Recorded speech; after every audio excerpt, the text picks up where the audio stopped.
दुनिया भर में सेंसस करवाने का मकसद होता है मुआशरे के तमाम सेगमेंट्स के लोगों को मुकम्मल काउंट किया जाए ताकि स्टेट रिसोर्सेज को अकॉर्डिंगली यूटिलाइज या एलोकेट किया जा सके। लेकिन पाकिस्तान में सेंसस हर बार सियासी जमातों और कुछ सेगमेंट्स ऑफ सोसाइटी के लिए कंट्रोवर्शियल क्यों बन जाता है। आज जानते हैं कि सेंसस आखिर है क्या, इसकी ज़रूरत ही क्या है, सेंसस की हिस्ट्री क्या है, इसका एवोल्यूशन कैसे हुआ और पाकिस्तान में सेंसस हमेशा से ही कंट्रोवर्शियल क्यों है। ये सब जानेंगे आप हमारे साथ अनकट एक्सप्लेन में।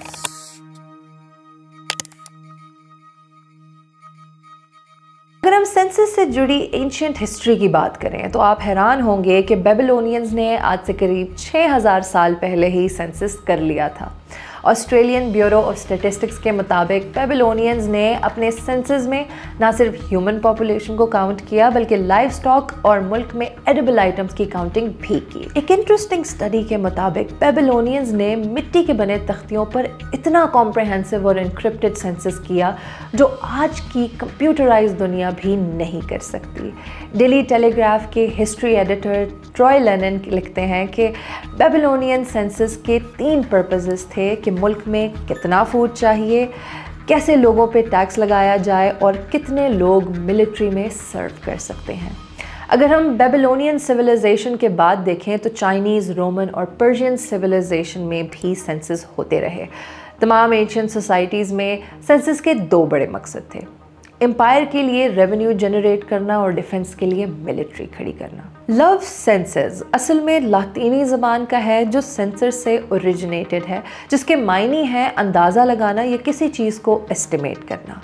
आपने सेंसस की एंशिएंट हिस्ट्री तो जान ली, लेकिन ये सच है कि इनमें से कोई भी सेंसस आज की सेंसस की तारीफ पर पूरा नहीं उतर सकता, क्योंकि आज का सेंसस ज़्यादा इंक्लूसिव और डिटेल्ड है, जिसमें मुल्क के हर शहरी को काउंट किया जाता है और इसके मकासद माइक्रो और मैक्रो लेवल पे मल्टी डिमेंशनल हैं।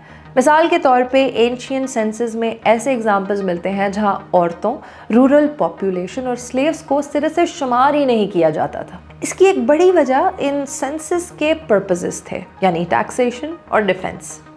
आप यकीनन क्यूरियस होंगे कि फिर जदीद सेंसस या मर्दमशुमारी कब से शुरू हुई। तो जी, जदीद मर्दमशुमारी का रिकॉर्ड हमें 1703 में आइसलैंड की मर्दमशुमारी से मिलता है, जिसमें तमाम पॉपुलेशन यानी 50,366 अफराद रिकॉर्ड किए गए और जो कि आज की मर्दमशुमारी की तरह ही दुरुस्त थी। ये 1709 में पहली बार अमरीकी मर्दमशुमारी से तकरीबन 1 सदी पहले की बात है। मर्दमशुमारी हमें बताती है कि हम कौन हैं और हम एज ए नेशन कहाँ जा रहे हैं, और हमारी गवर्नमेंट को ये असेसमेंट करने में मदद मिलती है कि स्कूलों से लेकर सुपरमार्केटों तक और घरों से लेकर अस्पतालों तक सब कुछ कहाँ बनाना है। इससे हुकूमत को ये फैसला करने में मदद मिलती है कि प्रोविंशियल और रीजनल लेवल्स पे कितने फंड्स कहाँ दरकार हैं। ये प्रोसेस इंश्योर करता है कि रिसोर्सेज की एलोकेशन ट्रांसपेरेंट हो ताकि मुल्क के तमाम रीजन्स बिना किसी डिस्क्रिमिनेशन के एक साथ तरक्की करें। इसका इस्तेमाल लोकल, प्रोविंशियल और नेशनल लेवल्स की एडमिनिस्ट्रेटिव और लेजिस्लेचर बॉडीज़ की फॉर्मेशन के लिए भी होता है, यानी कहाँ कितने पब्लिक रिप्रेजेंटेटिव्स होने चाहिए। पाकिस्तान में ये अमल डिलिमिटेशन ऑफ कंस्टिट्यूएंसीज़ यानी हल्का बंदियाँ कहलाता है।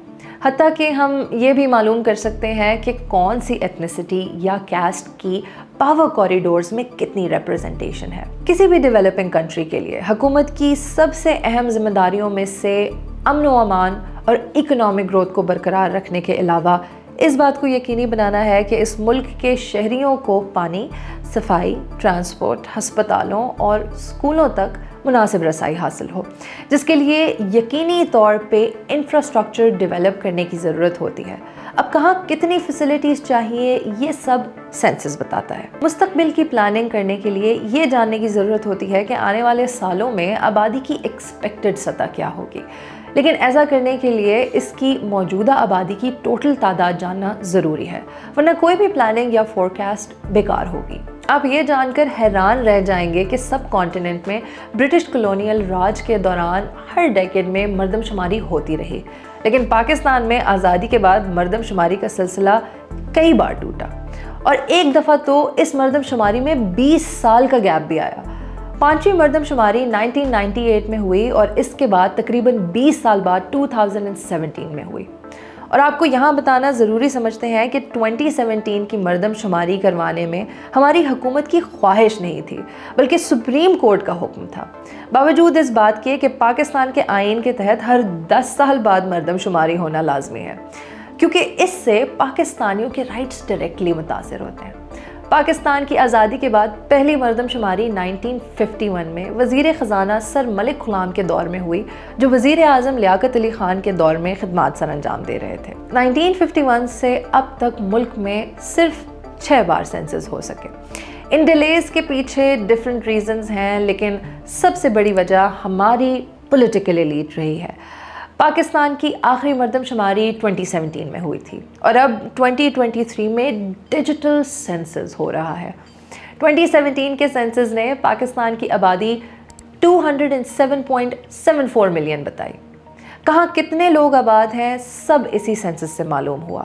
اس مردم شماری کی خاص بات ملک میں ٹرانسجنڈر اور کیلاش کمیونٹی کا پہلی بار شمار ہونا تھا۔ ہر مردم شماری کی طرح 2017 کی مردم شماری پہ بھی بہت سے اعتراضات سامنے آئے۔ بہت سی کمیونٹیز کا اعتراض تھا کہ ان کی کاؤنٹنگ کم شو کی گئی ہے، جس سے ان کی ریپریزنٹیشن اور رائٹس افیکٹ ہوں گے، جیسا کہ ٹرانسجنڈر لوگوں کی تعداد ہے جو 208 ملین سے صرف 10,418 بتائی گئی تھی۔ یہ کمیونٹی کے سائز کا ایک مجموعی طور پر کم اندازہ تھا، جس سے ان کے سوشیو اکنامک رائٹس متاثر ہو سکتے ہیں۔ اسی طرح کراچی کی اردو سپیکنگ کمیونٹی اور کچھ پولیٹیکل پارٹیز کو بھی مردم شماری پہ آبجیکشنز تھے، لیکن چیف سینسس کمشنر نے تمام اعتراضات ریجیکٹ کر دیے۔ اب پاکستان میں 7ویں قومی مردم شماری جاری ہے۔ پاکستان میں مردم شماری پاکستان بیورو آف اسٹیٹسٹکس کرتا ہے۔ یہ پاکستان میں ہونے والی پہلی ڈیجیٹل مردم شماری بھی ہے۔ صرف پاکستان ہی نہیں بلکہ ساؤتھ ایشیا کی تاریخ کی پہلی ڈیجیٹل مردم شماری ہے۔ مردم شماری ابتدائی طور پر 1 مارچ 2023 سے 1 اپریل 2023 تک کی جانا تھی، تاہم بعد میں کراچی، لاہور اور فیصل آباد جیسے بڑے شہروں میں نامکمل گنتی کی وجہ سے گنتی کو کئی بار بڑھا کر 15 مئی 2023 تک کر دیا گیا۔ ان بڑے شہروں میں لوگوں کی تعداد کافی زیادہ ہے، جس کی وجہ سے اتنے کم وقت میں شمار کرنا مشکل تھا۔ اس کے ساتھ ساتھ دور دراز کے علاقوں اور رورل بلوچستان میں اس کم وقت میں گنتی کا عمل پورا کرنا مشکل تھا۔ بیورو کے ایڈمنسٹریشن اور سٹاف نے بھی کاؤنٹنگ پروسیس میں ایکسٹینشن کی ڈیمانڈ کی تاکہ ہر علاقے میں تمام طرح کے گھروں اور کاروبار وغیرہ کو درست طریقے سے شمار کیا جا سکے۔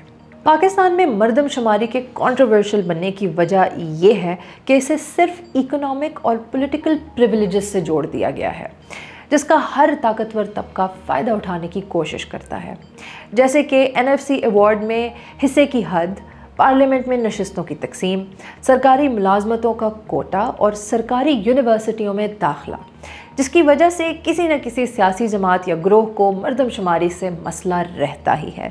یہی وجہ ہے کہ آج پاکستان میں پہلی مرتبہ ہونے والی ڈیجیٹل مردم شماری بھی کنٹروورشل بن گئی ہے، کیونکہ سندھ کی بڑی سیاسی جماعتوں بشمول پاکستان پیپلز پارٹی اور متحدہ قومی موومنٹ کی جانب سے سیریس ریزرویشنز کا اظہار کیا گیا ہے۔ وزیر خارجہ پیپلز پارٹی کے چیئرمین بلاول بھٹو زرداری نے دھمکی دی ہے کہ اگر مردم شماری پر پیپلز پارٹی کے کنسرنز ایڈریس نہ کیے گئے تو وہ وفاقی حکومت کے اتحاد سے نکل جائیں گے۔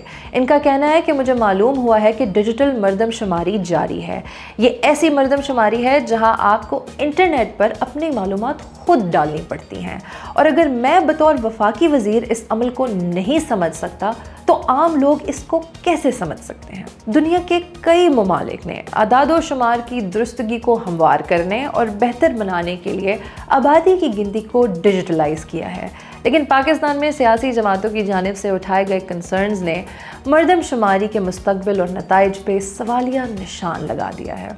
اسی طرح متحدہ قومی موومنٹ پاکستان نے جمعرات کو ڈیجیٹل مردم شماری کے نتائج کو مسترد کرتے ہوئے اس عمل کے حتمی نتائج میں آبادی کی صحیح گنتی نہ ہونے کی وجہ سے احتجاج کرنے کی وارننگ دی۔ MQM کے رہنماؤں کا کہنا تھا کہ یہ کتنی امیوزنگ بات ہے कि मर्दमशुमारी का नतीजा हमें बताता है कि लाड़काना, शहीद बेनज़ीर आबाद और सिंध के दीगर शहर कराची से ज़्यादा तेज़ रफ्तार के साथ आबादी बढ़ा रहे हैं।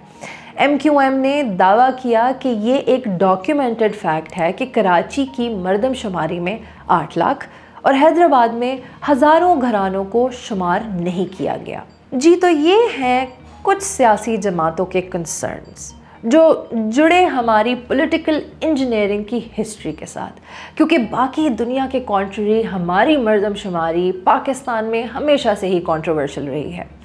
सवाल ये है कि जब तक हम लोगों को दुरुस्त काउंट ही नहीं करेंगे तो हम बिना किसी डिस्क्रिमिनेशन के सबके लिए इक्वल अपॉर्चुनिटीज़ कैसे प्रोवाइड कर सकते हैं। ये इतना मुश्किल काम नहीं, ताहम काम सिर्फ इस बात को यकीन बनाना है कि सबसे पहले तो हमें ये तय करना है कि मर्दमशुमारी का जो मकसद होता है वही होना चाहिए, मतलब कि लोगों की दुरुस्त गिनती। दूसरा ये कि डिजिटल मर्दमशुमारी करने वाले अफराद की दुरुस्त तरबियत, ताकि वो इस अमल को बेहतर अंदाज में कर सकें। जिस दिन मर्दमशुमारी के अमल में वो इंटेंट शामिल होगी जिसके लिए सेंसस करवाया जाता है, इस दिन पाकिस्तान में मर्दमशुमारी कभी कंट्रोवर्शियल नहीं होगी।